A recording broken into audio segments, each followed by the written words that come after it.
Striking theory is pretty important. When it comes to the range of striking, we have 5 ranges that we tend to teach all of our students. That's kicking, trapping, striking, grappling, and ground.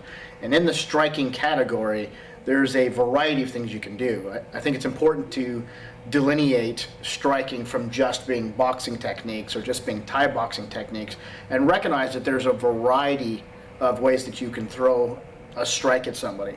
Now, the most average that people are used to is boxing methodology, right? So you're looking at the jab, you're looking at the cross, you're looking at hooks, and so forth and so on. And so most people, when they do this, they go towards that pathway. Now, it's pretty important that you learn how to box. I've told everybody I know that boxing is a key component in striking, and if you're a good boxer, you're capable of handling the vast majority of the public that you're going to engage should you be attacked or have to defend yourself. So when you're working on theories, when you're working on concepts, you want to go look at all the different things you can learn in that striking range. So there are some things that come from Kung Fu, from the Chinese martial arts. For example, a straight blast. These kind of things work very, very effectively, especially in close quarters. Boxing techniques, typical, the 1, 2, 3, 4, 5, and 6. So for example, the jab, cross, right hook, right uppercut, left uppercut, the shovel hook, the overhand right. All of these things are relevant, and in the striking range also you're looking at elbows and that kind of thing. So striking is not just about being able to punch your opponent. It's about being able to strike your opponent, about being able to hit your opponent, about being able to cause them damage. Sometimes you're looking to close an eye up. Sometimes you're looking to cut or destroy tissue.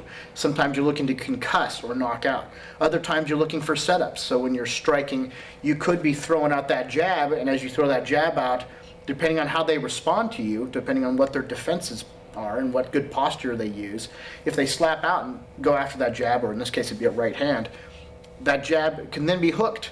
You can do a corkscrew over the top of it and nail them in the side of the head rather than doing a straight linear jab. And we'll get into the jabs and the crosses and the hooks and all those other different techniques in other videos and break them down for you into small, digestible chunks. Remember, this is basic striking at this point, basic striking theory. We're not looking at advanced tactical striking. Now, we'll get into that later on, intermediate and advanced, and you start to really break it down into its core component parts. But you're going to want to look at these other videos like the jab or the cross or hook individually and examine those, and then practice them over and over again. So again, when we talk about striking theory, I want you to think outside the box. I don't want you to just be limited to boxing or just be limited to Thai boxing punches. I want you to study other arts as well. You'll see these come along later on. We're going to talk about a straight blast, how that straight blast comes out of trapping range, right? Kicking, trapping, striking, grappling, ground. You know, how do you use striking on the ground? Are knees part of striking, or are they part of the kicking range? How does that translate when you're in the guard or when you're in somebody's mount? You're under the mount. So when you look at striking, I want you to take your time, look at the individual component parts, and I want you to really analyze how that works, how they function, how they work dynamically in the middle of a fight. What are the mechanics associated with it?